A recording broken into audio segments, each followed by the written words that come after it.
Okay students, अस्सलाम वालेकुम। मैं आपके बायोलॉजी का टीचर मोहम्मद जुनैद आज अपने लेक्चर नंबर 5 के साथ हाजिर हैं हम। बिस्मिल्लाहिर्रहमानिर्रहीम। तो हम lecture number 5 chapter number 9 transport हम डिस्कस करने जा रहे हैं। आज के हम अपने लेक्चर में पहले प्रीवियस लेक्चर जिनको हमने डिस्कस किया है अपने लेक्चर 1 2 3 एंड 4 में, उस टॉपिक को एक क्विक रिव्यू देंगे, जिसमें पर्टिकुलरली जो लास्ट टाइम हमने टॉपिक डिस्कस किया था हार्ट के बारे में, ह्यूमन हार्ट के बारे में, उसके बारे में थोड़ा डिस्कस करेंगे। देन फिर हम अपने इस चैप्टर के जूलॉजी पोर्शन के जो कुछ लास्ट के टॉपिक रह गए हैं, जिनमें आपके पास स्ट्रक्चर ऑफ हार्ट के साथ cardiovascular disease, structure of blood vessels वगैरह है, इनको हमने डिस्कस करना है। ठीक है, तो लेट्स बिगिन। तो this is a picture of human heart. ये आपके बुक की पिक्चर है। इस पिक्चर में आप देख सकते हैं पॉइंटर में हमने लास्ट टाइम हमने देखा है, पॉइंटर को आपने फॉलो करना है। लास्ट टाइम हमने स्टडी किया है कि एक ह्यूमन हार्ट के अंदर 4 चैम्बर होते हैं। हमारा जो ह्यूमन हार्ट है वो टेट्रा चैम्बर स्ट्रक्चर है, कॉनिकल शेप होता है। पहले तो एक जनरल एनाटॉमी आपको पता होनी चाहिए कि एक कॉनिकल शेप स्ट्रक्चर है, बॉडी के लेफ्ट साइड पे मौजूद होता है। एक पंपिंग ऑर्गन है, सर्कुलेटरी सिस्टम का पार्ट है। सर्कुलेटरी सिस्टम में हमने पढ़ा उसके 3 बेसिक कंपोनेंट होते हैं। Number 1 is blood which is a circulatory fluid. Number 2 is a blood vessels जिसमें ब्लड को फ्लो करना है। और number 3 is a pumping organ which is heart. तो हार्ट के बगैर एक सर्कुलेटरी सिस्टम इनकम्प्लीट है, और ये मेजर ऑर्गन है आपके सर्कुलेटरी सिस्टम का। तो एक हार्ट के, ह्यूमन हार्ट की बात करें तो उसके 4 चैम्बर होते हैं। अपर 2 चैम्बर्स को हम नाम देते हैं एट्रियम। अगर वो राइट साइड का है तो राइट एट्रियम, लेफ्ट साइड का है तो लेफ्ट एट्रियम, जो हमने प्रीवियस लेक्चर में ऑलरेडी डिस्कस किया है कि हमारे हार्ट के 2 पोर्शन होते हैं, एक राइट पार्ट होता है और एक लेफ्ट पार्ट। राइट पार्ट को हम कह रहे होते हैं कि ये अपर चैम्बर जो होगा राइट साइड का, उसे हम राइट एट्रियम कहेंगे, और लोअर चैम्बर को राइट वेंट्रिकल्स। याद रखिएगा, अपर 2 चैम्बर्स को एट्रियम और लोअर 2 चैम्बर्स को वेंट्रिकल्स का नाम दिया जाता है। अपर 2 चैम्बर्स, चाहे वो जो एट्रियम है, चाहे वो लेफ्ट साइड के हों या राइट साइड के हों, उन दोनों के दरमियान एक मेम्ब्रेन होती है, एक वॉल मौजूद होता है जिसे हम इंटर एट्रियल सेप्टम कहते हैं, जो हमने अपने प्रीवियस लेक्चर में डिस्कस किया है। इसी तरह 2 वेंट्रिकल्स के दरमियान, राइट और लेफ्ट वेंट्रिकल के दरमियान एक वॉल मौजूद होती है। इस पॉइंटर को अगर आप फॉलो कर रहे हैं तो इस वॉल को हम कहते हैं इंटर वेंट्रिकुलर सेप्टम, जो कि ये वेंट्रिकल के दरमियान है। इंटर एट्रियल 2 एट्रियम के दरमियान, इंटर वेंट्रिकुलर 2 वेंट्रिकल्स के दरमियान। सिमिलरली राइट एट्रियम और राइट वेंट्रिकल के दरमियान एक वॉल्व होता है। इस वॉल्व को हम कहते हैं ट्राइकस्पिड वॉल्व। और इसके साथ साथ लेफ्ट एट्रियम और लेफ्ट वेंट्रिकल के दरमियान भी एक वॉल्व होता है जिसे हम कहते हैं बाइकस्पिड या फिर मिट्रल वॉल्व। तो आपके पास एक्चुअल में ह्यूमन बीइंग के अंदर जो हार्ट है उसमें सारी चीज़ें चार चार हैं। किस तरह चार हैं? 4 चैम्बर हैं, right left atrium, right left ventricle. 4 आपके पास वॉल्व हैं, राइट एट्रियम राइट वेंट्रिकल के दरमियान ट्राइकस्पिड वॉल्व है, लेफ्ट एट्रियम लेफ्ट वेंट्रिकल के दरमियान बाइकस्पिड या मिट्रल वॉल्व है। अच्छा, इसी तरह से आपके पास फिर वेंट्रिकल से जो है वो कुछ ब्लड वेजल्स अराइज हो रहे हैं। एक ब्लड वेजल राइट वेंट्रिकल से अराइज हो रहा है और एक ब्लड वेजल जो है वो लेफ्ट वेंट्रिकल से अराइज हो रहा है। राइट एट्रियम से जो ब्लड वेजल है जो अराइज होता है, ये जाता है लंग्स की तरफ। इस ब्लड वेजल को हम नाम देते हैं पुल्मोनरी आर्टरी, ये ब्लू वाला। ये पुल्मोनरी आर्टरी एक्चुअल में जितना भी ब्लड है right side of the heart में। अच्छा, एक बात आपने और याद रखनी है कि right side of the heart में हमेशा डीऑक्सीजनेटेड ब्लड होते हैं, मतलब ऐसा ब्लड जिसमें ऑक्सीजन ना हो। और चूंकि इस ब्लड में ऑक्सीजन नहीं है, इसे ऑक्सीजन की ज़रूरत है, तो ऑक्सीजन का जो स्टोर सेंटर्ड होता है हमारी बॉडी में वो लंग्स होते हैं। तो right side of the heart से ब्लड जब भी पंप होगा वो लंग्स की तरफ जाएगा। राइट एट्रियम जो है वो पूरी बॉडी से डीऑक्सीजनेटेड ब्लड को रिसीव करेगा कुछ ब्लड वेजल्स के थ्रू। 2 ब्लड वेजल्स होते हैं। अपर वाले ब्लड वेजल को हम कहते हैं सुपीरियर वेना कावा, पॉइंटर में आप देख सकते हैं, और लोअर वाले ब्लड वेजल्स को हम कहते हैं इन्फीरियर वेना कावा। ये एक्चुअल में वेन्स होते हैं जिन्हें हम largest when of the body भी कह सकते हैं। इनका काम है पूरी बॉडी से जो गंदा खून है, या फिर यूँ समझ लें कि जो ऑक्सीजन लेस ब्लड है, जिसमें ऑक्सीजन नहीं है, उस ब्लड को कलेक्ट करते हैं। ये एट्रियम से वेंट्रिकल में जाता है राइट साइड के, और फिर राइट वेंट्रिकल से ये लंग्स की तरफ चला जाता है पुल्मोनरी आर्टरी के थ्रू, ताकि लंग्स में ये ऑक्सीजन से कंबाइन होकर ये ब्लड ऑक्सीजनेटेड हो सके। ऑक्सीजनेशन ब्लड की क्यों ज़रूरी है? ताकि वो ब्लड पूरी बॉडी को न्यूट्रिशन दे सके, चूँकि ऑक्सीजन के बगैर डाइजेशन का प्रोसेस जो है वो इनकम्प्लीट है। अच्छा, अब राइट वेंट्रिकल से जो ब्लड इस वेजल्स पुलमोनरी आर्टरी में जा रहा है लंग्स की तरफ जाने के लिए, इसके दरमियान भी एक वॉल्व मौजूद होता है पुलमोनरी आर्टरी और राइट वेंट्रिकल के दरमियान। इस वॉल्व को हम कहते हैं पुलमोनरी वॉल्व। ऐसा वॉल्व जो पुलमोनरी आर्टरी और राइट वेंट्रिकल्स के दरमियान है। सिमिलरली जब ये ब्लड लंग्स में चला जाएगा तो फिर लंग्स से ऑक्सीजनेटेड होने के बाद ये रिटर्न करेगा हार्ट की तरफ, और अब ये right side of the heart नहीं, left side of the heart की तरफ आएगा। पहले लेफ्ट एट्रियम में आएगा, किसके थ्रू आएगा? पुलमोनरी वेन्स के थ्रू। गया था पुलमोनरी आर्टरी के थ्रू, आएगा पुलमोनरी वेन्स के थ्रू। फिर लेफ्ट एट्रियम से ये चला जाएगा लेफ्ट वेंट्रिकल में। लेफ्ट वेंट्रिकल और लेफ्ट एट्रियम के दरमियान हमने पढ़ा मिट्रल वॉल्व या बाइकस्पिड वॉल्व होते हैं। और फिर ये लेफ्ट एट्रियम से, सॉरी, लेफ्ट वेंट्रिकल से पूरी बॉडी में भी से सप्लाई होना है।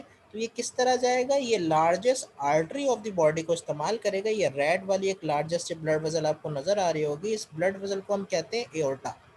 एओर्टा क्या करता है कि ये left side of the heart से ऑक्सीजनेटेड ब्लड को लेता है और पूरी बॉडी में सप्लाई कर देता है। सिमिलरली जैसे हमने देखा था कि राइट वेंट्रिकल और पुलमोनरी आर्टरी के दरमियान एक वॉल्व था, पुलमोनरी वॉल्व, इसी तरह से लेफ्ट वेंट्रिकल और आपके पास एक ब्लड वेसल एओर्टा जो निकल रहा है, इसके दरमियान एक वॉल्व होता है। इस वॉल्व को हम कहते हैं एओर्टिक वॉल्व।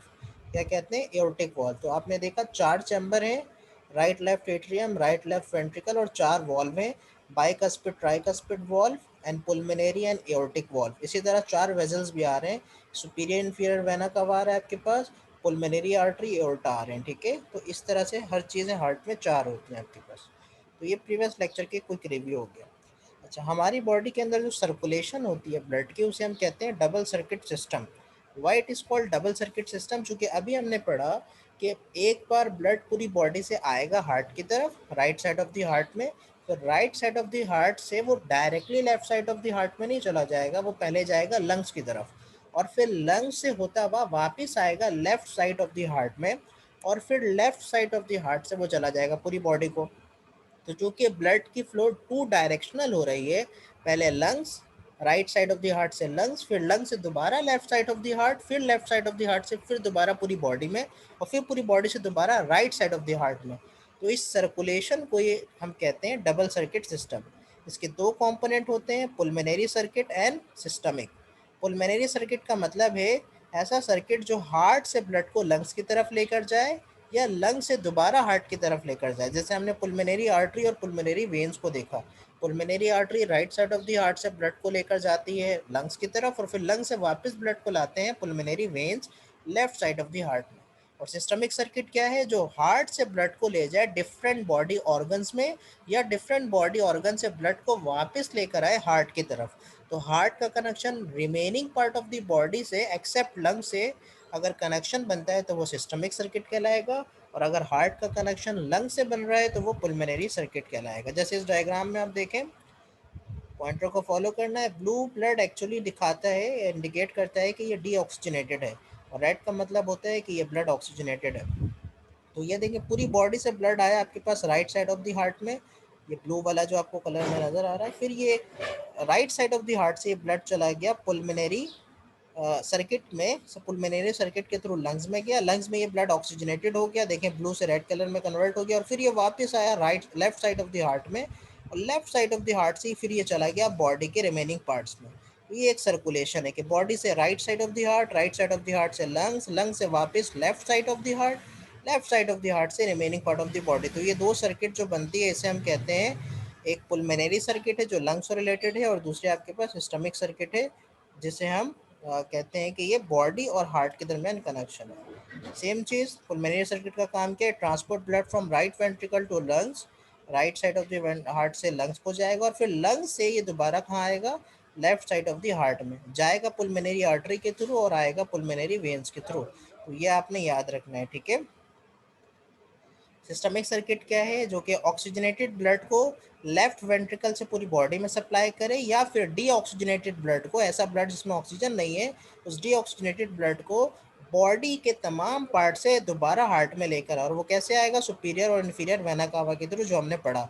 ये दो तरह के ब्लड वेजल्स होते हैं जो कि ब्लड को पूरी बॉडी से जो डीऑक्सीजनेटेड ब्लड है, मतलब ऑक्सीजन लेस ब्लड है, उसे दोबारा हार्ट में लेकर आता है। ठीक है, तो ये आपने यहाँ पर याद रखना है, सिस्टमिक और पुल्मोनरी सर्किट। अगेन सेम डायग्राम है, देखिए ये पूरी बॉडी से ब्लड आ रहा है right side of the heart को, right side of the heart से लंग्स को जा रहा है, लंग्स में वो ऑक्सीजनेटेड हो रहा है, दोबारा रिटर्न कर रहा है left side of the heart में, और फिर left side of the heart से पूरी बॉडी में जा रहा है। रेड इंडिकेट कर रहा है ऑक्सीजन रिच ब्लड को, ब्लू इंडिकेट कर रहा है ऑक्सीजन पुअर ब्लड को। तो ये दो सर्किट आपकी बॉडी में काम करते हैं। ये फ्लो डायरेक्शन है, सुपीरियर और इन्फीरियर मैंने कहा हुआ, ये पूरी बॉडी से ब्लड को कलेक्ट करेंगे। कौन सा ब्लड? डीऑक्सीजनेटेड, तभी ये एरो ब्लू कलर से कोटेड हुए हैं। ये सारा ब्लड राइट एट्रियम में आएगा, राइट एट्रियम से चला जाएगा राइट वेंट्रिकल को, कौन से वॉल्व को क्रॉस करेगा? ट्राइकस्पिड वॉल्व को। बहुत अच्छी एक फ्लो चार्ट डायग्राम है ये चीज़ें आप स्क्रीन शॉट लेकर भी इनको सेव कर सकते हैं आप, ये बाद में याद रखने के लिए। राइट एट्रियम से जाएगा राइट वेंट्रिकल को, राइट वेंट्रिकल से फिर वो जाएगा कहाँ? लंग्स की तरफ। कैसे जाएगा? पुल्मोनरी वॉल्व को क्रॉस करेगा, पुल्मोनरी आर्टरी के थ्रू जाएगा। लंग्स में पहुंचने के बाद ब्लड हो जाएगा ऑक्सीजनेटेड, अब देखेंगे रेड कलर का हो गया लेफ्ट। अच्छा, और लंग से जब वो ब्लड ऑक्सीजनेटेड हो गया तो वो कहाँ आएगा? Left side of the heart में, पहले लेफ्ट एट्रियम में आएगा, फिर लेफ्ट एट्रियम से लेफ्ट वेंट्रिकल को चला जाएगा, लेफ्ट एट्रियम से लेफ्ट वेंट्रिकल को कैसे जाएगा? यहाँ पे कौन सा वॉल्व होता है? बाइकस्पिड वॉल्व, जिसे मिट्रल वॉल्व भी कहते हैं। फिर लेफ्ट वेंट्रिकल से वो चला जाएगा एओर्टा में, कौन से वॉल्व को क्रॉस करेगा? एओर्टिक वॉल्व को, और फिर एओर्टा से पूरी बॉडी में चला जाएगा ताकि ऑक्सीजनेशन कर सके। ठीक है, तो ये एक बेसिक सर्कुलेशन फ्लो चार्ट है जो इस डायग्राम में आप देख सकते हैं। Okay, what is heart beat? Heart beat को अगर हम आसान लफ्जों में डिफाइन करना चाहें तो pumping of blood by rhythmic pulsation of heart throughout the body is called heart beat. तो हार्ट बीट के आसान लफ्जों में मतलब होता है कि एक मिनट में आपका हार्ट कितने अमाउंट में ब्लड को पंप कर रहा है ब्लड वेजल्स के अंदर। इस पर मिनट ब्लड पंपिंग मैकेनिज्म को हम हार्ट बीट कहते हैं। तो what is heart beat? Simply कि एक मिनट में कितने अमाउंट में ब्लड जो है वो हार्ट पंप कर रहा है ब्लड वेजल्स में, या इसको यूं भी कह सकते हैं कि एक मिनट में कितनी मरतबा हार्ट जो है वो बीट कर रहा है। लेकिन उसे हम हार्ट बीट नहीं, उसे हार्ट रेट की तरफ हम आ जाते हैं। हार्ट बीट सिंपली क्या है? नंबर ऑफ बीट्स और नंबर ऑफ कॉन्ट्रैक्शन और relaxation of heart per minute. ये एक ईजी डेफिनेशन इसकी हो सकती है। ठीक है, अच्छा, हार्ट बीट के दो फेसेस होते हैं आपके पास।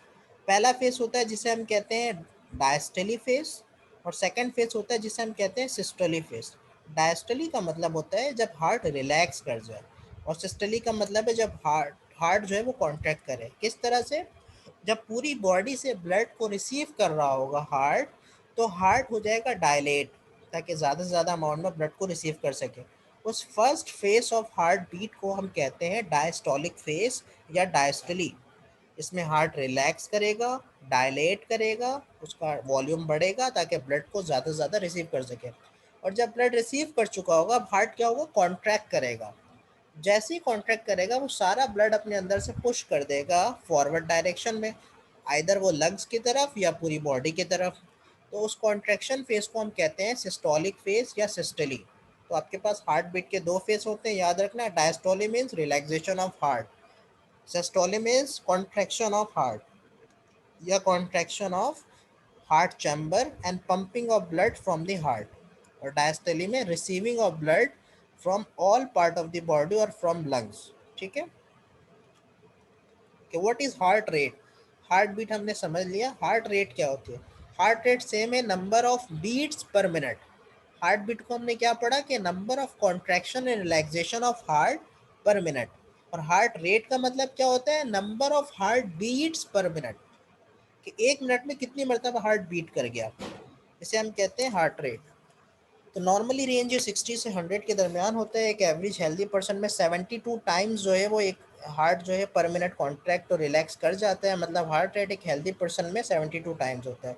बहुत से कंडीशंस होते हैं जिनमें ये बढ़ जाता है, जिनमें ये कम हो जाता है। जैसे ट्रेनिंग के दरमियान या एक्सरसाइज के दरमियान या दौरान हार्ट रेट आपका बढ़ जाता है, फीवर में आपका बढ़ जाता है। लेकिन कुछ पैथोलॉजिकल कॉजेज भी होते हैं, कुछ बीमारियों में भी हार्ट रेट बढ़ सकता है।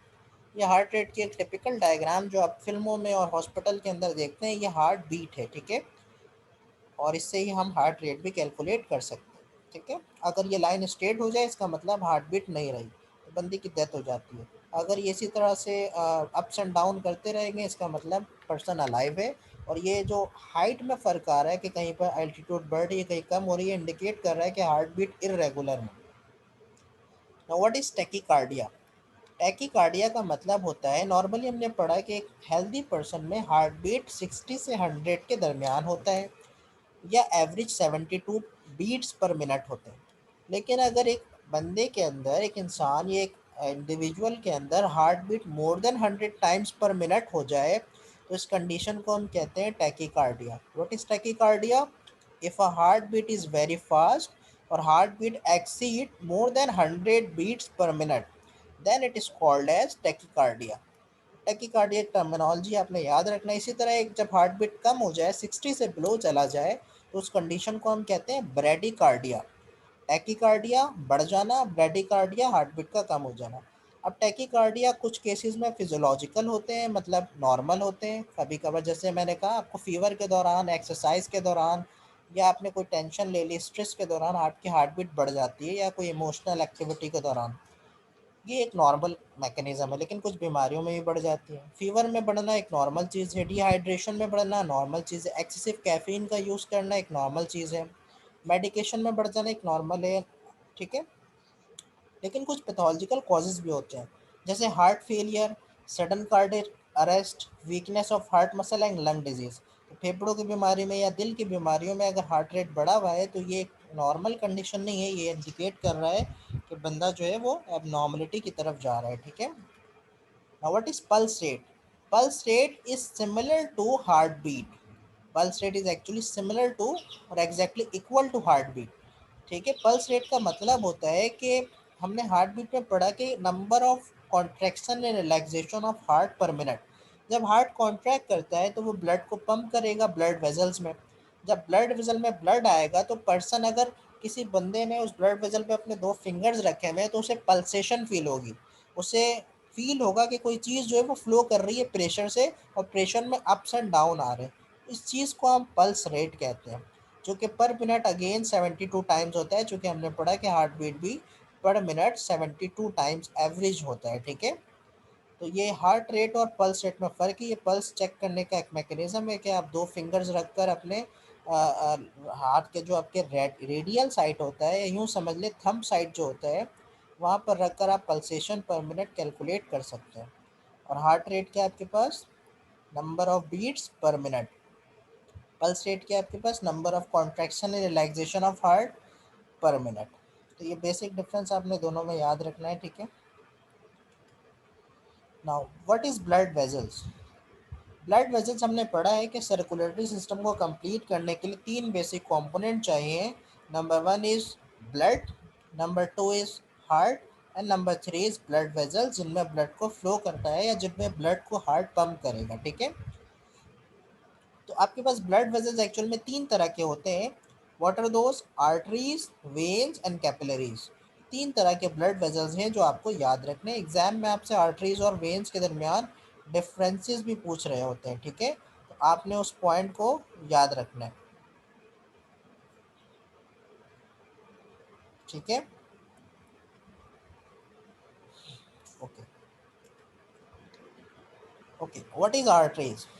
Blood vessel that carry oxygenated blood except pulmonary artery away from the heart। तो आर्टरीज को आसान लफ्ज़ों में याद आप इस तरह से रख सकते हैं कि आर्टरीज वो ब्लड वेजल्स होते हैं जो ब्लड को हार्ट से अवे ले जाए। ऐसे ब्लड वेजल्स जो ब्लड को हमेशा हार्ट से अवे लेकर जाएं, दूर लेकर जाएं, इसे हम कहते हैं आर्टरीज। नॉर्मली याद रखिएगा 95% केसेस में आर्टरीज ऑक्सीजनेटेड ब्लड को कैरी करते हैं, except one artery which is pulmonary artery. तो बॉडी की जितने भी आर्टरी हैं वो ऑक्सीजन कंटेनिंग ब्लड को कंटेन करते हैं, सिवाय पुलमिनरी आर्टरी के, जो अभी हमने डायग्राम में देखा था कि ये राइट वेंट्रिकल से अराइज होता है और लंग्स की तरफ जा रहा होता है। और चूंकि राइट वेंट्रिकल में डीऑक्सीजनेटेड ब्लड होता है तो पुलमिनरी आर्टरी कौन सा ब्लड कैरी करेगा? डीऑक्सीजनेटेड। इस आर्टरी के अलावा जितने भी आर्टरी बॉडी के होते हैं वो सारे ऑक्सीजनेटेड ब्लड को कैरी करते हैं। तो आर्टरी की बेसिक डेफिनेशन हो जाएगी those blood vessel that carry blood away from the heart. चाहे वो ऑक्सीजनेटेड ब्लड हो या डीऑक्सीजनेटेड, नॉर्मली ऑक्सीजनेटेड कैरी करते हैं एक्सेप्ट पुलमोनरी आर्टरी। तो ये आपने आर्टरी के बारे में याद रखना है, ठीक है। बॉडी के लार्जेस्ट आर्टरी को हम एओर्टा कहते हैं, ये एग्जाम में आपसे एमसीक्यूज में पूछ सकते हैं, ठीक है। आर्टरीज के डिफरेंट ब्रांचेस होते हैं। एओर्टा से निकलने वाला फर्स्ट आर्टरी जो होता है, एओर्टा सबसे लार्जेस्ट आर्टरी है, इससे बॉडी के बाकी तमाम आर्टरीज अराइज हो रहे होते हैं या फिर ओरिजिनेट करते हैं। तो बॉडी के आपके पास फर्स्ट आर्टरी तो एओर्टा हो गई, इसके बाद इसकी जो ब्रांचेस निकलेंगी, इनमें फर्स्ट ब्रांच कोरोनरी आर्टरी की हो जाएगी। कोरोनरी आर्टरी ऐसी आर्टरी होती है जो कि हार्ट को ब्लड सप्लाई करती है। हार्ट देखो, बॉडी के पूरी पार्ट को हार्ट ब्लड सप्लाई ज़रूर कर रहा है, लेकिन इट्स सेल्फ हार्ट खुद भी एक ऑर्गन है, इससे भी न्यूट्रिशन चाहिए अलाइव रहने के लिए। तो हार्ट को ब्लड सप्लाई करने का काम एक ब्लड वेसल का है जिसका नाम है कोरोनरी आर्टरी। और यही वो आर्टरी है कि अगर ब्लॉक हो जाए तो पेशेंट को हार्ट अटैक हो सकता है, क्योंकि ब्लड सप्लाई जब हार्ट की अपनी रुक जाएगी तो उसे न्यूट्रिशन नहीं मिलेगा, वो अपने फंक्शन को रोक देगा और फिर बंदे को हार्ट अटैक हो जाता है, ठीक है। अदर ब्रांचेस जो हैं वो बॉडी के डिफरेंट पार्ट्स में जाएंगे, जैसे brain, intestine and other organs में। आर्टरीज की अगर हम बात करें, इसकी 3 लेयर्स होती हैं। इनर मोस्ट लेयर होती है, एक मिडल लेयर होती है और एक आउटर मोस्ट लेयर होती है। इनर लेयर बहुत थिन होती है, एपिथेलियल टिश्यूज़ की बनी हुई होती है, जो अपने टाइप्स ऑफ टिश्यूज़ में पढ़ा है। एपिथेलियल टिश्यूज़ ये वही टिश्यूज़ है जो आपकी स्किन भी बना रहे होते हैं, एपिथेलियल टिश्यूज़ के बने हुए होते हैं। मिडल लेयर जो है वो मोस्टली स्मूथ मसल्स के बने हुए होते हैं और उसके साथ इलास्टिक फाइबर मौजूद होते हैं। ये आर्टरीज की खासा है कि आर्टरीज के अंदर इलास्टिक फाइबर मौजूद होते हैं। यही वजह है कि आर्टरीज जो है वो पल्सिटाइल ब्लड वेजल्स हैं, मतलब इनको आप फील कर सकते हो, वेन्स को आप फील नहीं कर सकते। क्यों नहीं कर सकते? चूँकि वेन्स में इलास्टिक फाइबर्स नहीं होते हैं और आर्टरीज में इलास्टिक फाइबर्स होते हैं। आउटर लेयर जो है वो फ्लेक्सिबल होती है, जो कनेक्टिव टिश्यू की बनी हुई होती है, ठीक है। अच्छा, अगर हम वेन्स की बात करें आर्टरी से कंपेयर करके, तो आर्टरीज में हमने पढ़ा था वो ऑक्सीजनेटेड ब्लड को कैरी करते हैं, जबकि वेन्स जो हैं वो डीऑक्सीजनेटेड ब्लड को कैरी कर रहे होते हैं, सिवाय पुलमोनरी वेन्स के। यहाँ भी एक्सेप्शनल केस है, जैसे वहाँ पे पुलमोनरी आर्टरी वाहिद आर्टरी थी जो डीऑक्सीजनेटेड ब्लड को कैरी करती थी, बाकी तमाम आर्टरीज जो हैं वो ऑक्सीजनेटेड ब्लड को कैरी करते हैं। यहाँ पर रिवर्स है, यहाँ पर आपके पास बॉडी के तमाम वेन्स डीऑक्सीजनेटेड ब्लड को कैरी करते हैं, सिवाय पुलमोनरी वेन्स के, जो हमने देखा था कि ये लंग से ब्लड को लेकर left side of the heart में आता है, और जब भी ब्लड लंग से आएगा तो वो ऑक्सीजनेटेड होगा, ठीक है। तो वेन्स की बेसिक डेफिनेशन है, they are the blood vessel that carry blood away from the heart, ठीक है। वेन्स की आर्टरीज की तरह वेन्स की भी 3 लेयर होती हैं आपके पास, लेकिन इनमें इलास्टिक फाइबर्स मौजूद नहीं होते। ब्लड प्रेशर वेन्स का बहुत कम होता है, चूँकि ये पल्सेटाइल ऑर्गन नहीं होते। एक बात और याद रखनी है, आप पॉइंटर को फॉलो करें, लेज़र को। वेन्स वो वाहिद ब्लड वेजल्स हैं आपकी बॉडी में जिनके पास वॉल्व मौजूद होते हैं, आर्टरीज में वॉल्व नहीं होता। तो एग्जाम में आपसे डिफरेंसेस पूछते हैं, आर्टरीज और वेन्स के दरमियान डिफरेंसेस बताएं, तो आपने ये पॉइंट्स लिखने हैं। Arteries are those blood vessel that carry blood away from the heart, and which blood? Oxygenated blood, oxygen containing blood। और वेन्स क्या करते हैं? डीऑक्सीजनेटेड ब्लड को कैरी करते हैं। एक्सेप्शनल केस आपको पता है, आर्टरीज में पुलमोनरी आर्टरी है जो कि डीऑक्सीजनेटेड ब्लड को कैरी करती है, और वेन्स में पुलमोनरी वेन्स है जो कि आपके पास ऑक्सीजनेटेड ब्लड को कैरी करते हैं। Arteries normally bright red colour के होते हैं, जैसे इस डायग्राम में रेड वाला पार्ट आर्टरी है, और वेन्स नॉर्मली डार्क रेड या फिर ब्लूइश कलर के होते हैं, जो कि इंडिकेट कर रहे होते हैं कि उनमें ऑक्सीजन नहीं है। आर्टरीज इलास्टिक स्ट्रक्चर होते हैं, इलास्टिक वॉल्स होते हैं इनके। वेन्स के इलास्टिक वॉल नहीं होते हैं, बड़े थिन होते हैं, नॉन इलास्टिक होते हैं।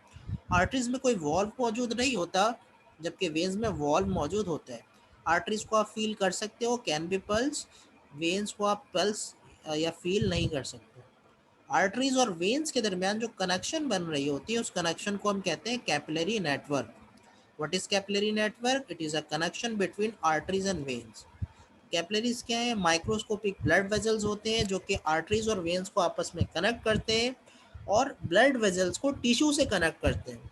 तो एक्चुअल में होता क्या है कि देखें, आर्टरीज जो है वो आपके पास ब्लड, ऑक्सीजन, उसके साथ फूड, डाइजेस्टेड फूड को लेकर आएगा और उसे सप्लाई करना है टिश्यूज़ को, लेकिन वे आर्टरीज डायरेक्टली टिश्यू को ये सप्लाई नहीं कर सकता। आर्टरीज अपनी ये तमाम चीज़ें कैपिलरी नेटवर्क में डाल देगा और कैपिलरी नेटवर्क के थ्रू वो सारी चीज़ें टिश्यूज़ को चले जाएगी, और फिर टिश्यूज़ क्या करेगा, अपना जो एक्सक्रीटरी मटेरियल है, वेस्ट मटेरियल, नाइट्रोजन, यूरिया या फिर कार्बन डाइऑक्साइड, वो सारी चीज़ें वेन्स में दोबारा, कैपिलरीज में दोबारा डाल देगा।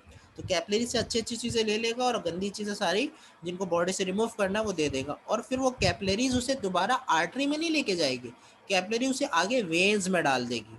तो एक्चुअल में कैपिलरी एक जंक्शन का काम कर रही है कि आर्टरी से सामान लेकर के टिश्यूज को दे रही है और टिश्यू से सारी गंदगी लेकर के वेन्स को दे रही है ताकि वेन्स उसकी सफाई कर सके।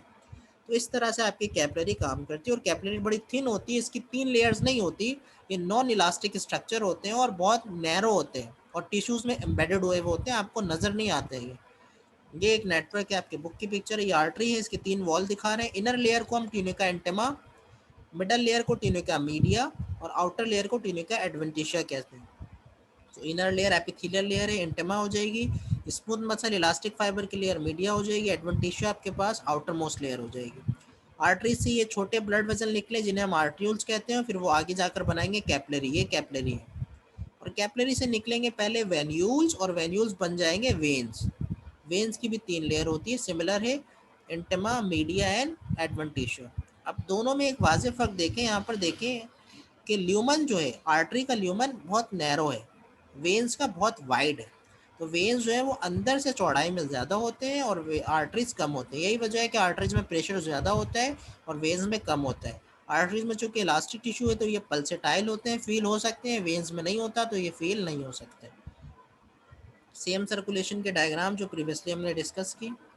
ओके, लास्ट टॉपिक है हमारा cardiovascular disorder. What is cardiovascular disorder? ऐसी बीमारियां जो हार्ट और ब्लड वेजल से रिलेटेड हों, इन्हें हम कलेक्टिवली कहते हैं कार्डियोवास्कुलर डिसऑर्डर। तो what is cardiovascular disorder? It is a disorder which is related to heart and blood vessels. Recent times में कार्डियोवास्कुलर डिसऑर्डर, जिसे शॉर्ट फॉर्म में हम सीवीडी कहते हैं, ये लीडिंग कॉज ऑफ डेथ है अराउंड द वर्ल्ड। तो दुनिया में अमवात की या मौत की सबसे कॉमन वजह बनता जा रहा है ये कार्डियोवास्कुलर डिसऑर्डर, मतलब दिल और खून के नालियों की बीमारियां। अब कुछ बीमारियों के बारे में हमने डिस्कस करना है। Atherosclerosis. What is atherosclerosis? Atherosclerosis के मीन, एथेरो का मतलब होता है ब्लड वेजल पर्टिकुलरली आर्टरी, और स्क्लेरोसिस का मतलब होता है हार्डनिंग। तो इसके मीनिंग बन जाएंगे हार्डनिंग ऑफ द आर्टरी। अब आर्टरी हार्ड क्यों हो जा रहा है, उसकी इलास्टिसिटी क्यों जा रही है? Most common most common among cardiovascular disease is atherosclerosis. जितने भी कार्डियोवास्कुलर डिजीज होते हैं उसके सबसे कॉमन कॉज क्या है? एथेरोस्क्लेरोसिस है। और एथेरोस्क्लेरोसिस खुद क्या है? It is a disorder in which bad fat, आपकी बॉडी में 2 तरह के फैट पाए जाते हैं, एक गुड फैट होता है, एक बैड फैट होता है। बैड फैट को आप लो डेंसिटी लाइपोप्रोटीन या शॉर्ट फॉर्म में एलडीएल भी कहते हैं, या आसान लफ्जों में कोलेस्ट्रॉल भी कह रहे होते हैं। तो ये कोलेस्ट्रॉल और बैड फैट आपकी बॉडी के अंदर जब ज़्यादा जमा हो जाए आपके डाइट के वजह से, स्मोकिंग की वजह से, ज़्यादा फैटी चीज़ें खाने की वजह से, या फास्ट फूड का ज़्यादा इस्तेमाल करने की वजह से, तो ये सारी चीज़ें जाके आपके ब्लड वेजल में जमा होने लगती हैं और आपके ब्लड वेजल को आहिस्ता आहिस्ता ब्लॉक कर रही होती हैं, और ब्लॉक करने के साथ साथ आपके ब्लड वेजल की जो इलास्टिसिटी है उसे ख़त्म कर रही होती है। तो जब आपका ब्लड वेजल नैरो हो जाएगा या उसकी इलास्टिसिटी चले जाएगी तो इस कंडीशन को हम कहते हैं एथेरोस्क्लेरोसिस, जो मोस्ट कॉमन कॉज है कार्डियोवास्कुलर डिजीज की। Atherosclerosis itself not a disease, it is a cause of disease. Accumulation of fats lead to the gradual narrowing, यही वही वाली बात बता रहे हैं कि जब फैट आहिस्ता आहिस्ता जमा होने लगेगा ल्यूमन ऑफ ब्लड वेजल्स में, तो वो ल्यूमन को नैरो कर जाएगा और एक वक्त ऐसा आएगा कि ब्लड सप्लाई जो है टारगेट ऑर्गन को बिल्कुल रुक जाएगी, जिसकी वजह से मायोकार्डियल इन्फाक्शन और स्ट्रोक हो सकता है। मायोकार्डियल इन्फाक्शन याद रखिएगा हार्ट अटैक का दूसरा नाम है, और स्ट्रोक कहते हैं फालिज को। आर्टेरियोस्क्लेरोसिस का मतलब होता है जब एथेरोस्क्लेरोसिस आर्टरी में डेवलप हो जाए, मतलब आर्टरीज हार्ड हो जाए, तो इसे हम आर्टेरियोस्क्लेरोसिस कहेंगे। इसकी बहुत सारी वजूहत हो सकती हैं, कुछ कॉजेज की जो है वो अननोन होती है, जिसमें एजिंग को हम ले रहे होते हैं कि बुढ़ापे के साथ साथ, उम्र बढ़ने के साथ साथ आपके ब्लड वेजल्स की जो इलास्टिसिटी है वो खुद जाने लगती है। इस कंडीशन को भी हम आर्टेरियोस्क्लेरोसिस कहते हैं।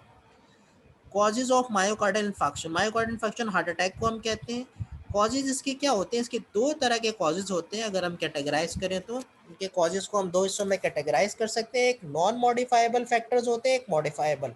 नॉन मॉडिफाइबल का मतलब होता है ऐसे फैक्टर्स जिनको हम चेंज नहीं कर सकते, ऐसे कॉजेज जिनको हम बदल नहीं सकते, और मॉडिफाइबल फैक्टर जिन्हें हम चेंज कर सकते हैं। कौन से मॉडिफाइबल होते हैं, कौन से नॉन मॉडिफाइबल होते हैं, ये आपने याद रखना है इस चार्ट को। नॉन मॉडिफाइबल जैसे मैंने कहा which can not be change, and modifiable that can be change. Non modifiable में आपके पास सेक्स, मेल या फीमेल। जैसे नॉर्मली देखा गया है कि वर्ल्ड में जो मेल हैं उनको कार्डियोवास्कुलर डिसऑर्डर के चांसेस बहुत ज़्यादा होते हैं। तो अगर आप मेल पैदा हुए हैं तो इसमें आपका तो कसूर नहीं है, तो इसे आप चेंज नहीं कर सकते।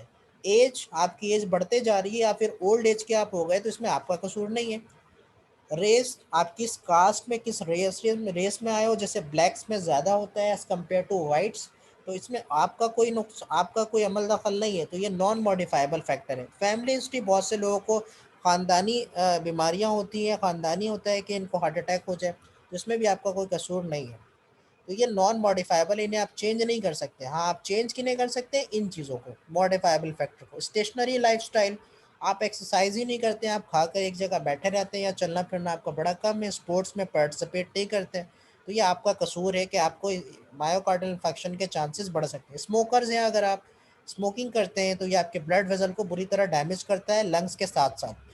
ये भी एक कॉमन कॉज है। स्ट्रेस, जो लोग टेंशन ज़्यादा लेते हैं, परेशान रहते हैं, कंटिन्यूसली एंजाइटी में रहते हैं, उनको कार्डियोवास्कुलर डिसऑर्डर के चांसेस बढ़ जाते हैं, क्योंकि ये ब्लड प्रेशर बढ़ाता है और ब्लड प्रेशर से ब्लड वेसल डैमेज होते हैं। हेवी अल्कोहल कंजप्शन, अगर अल्कोहल का इस्तेमाल ज़्यादा रखते हैं तो यह भी आपकी बॉडी के अंदर नुकसानदेह है।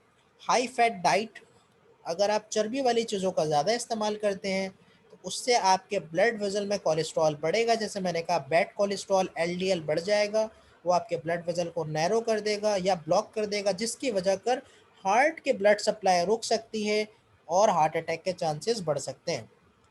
ओके, हम एंड की तरफ जा रहे हैं अपने लेक्चर में।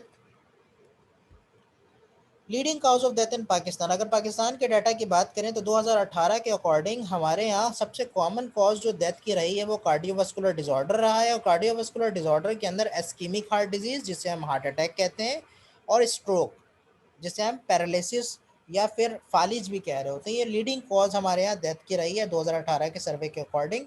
और इसकी बेसिक वजह क्या है, हमारा स्टेशनरी लाइफस्टाइल, हमारा पुअर सोशो इकोनॉमिक स्टेटस, मतलब गुर्बत, unavailability of state of the art facilities of health, हमारा हेल्थ सेक्टर का वीक होना, डॉक्टर्स का रूरल एरियाज में ना होना, lack of health and dietary awareness, सेहत के बारे में आगाही ना होना या फिर डाइटरी अवेयरनेस ना होना कि किन चीज़ों के इस्तेमाल कब करना चाहिए, किन चीज़ों को अपनी डाइट में शामिल करना चाहिए, ये सारी चीज़ें ना पता होना, फास्ट फूड का ज़्यादा इस्तेमाल करना, ठीक है, ओबिसिटी हो गई आपकी, ये सारे वो रिस्क फैक्टर हैं, या स्मोकिंग हो गए, जो कि कार्डियोवास्कुलर डिसऑर्डर को पाकिस्तान में आहिस्ता आहिस्ता बढ़ाते ही चले जा रहे हैं और ये लीडिंग कॉज ऑफ डेथ बनता जा रहा है।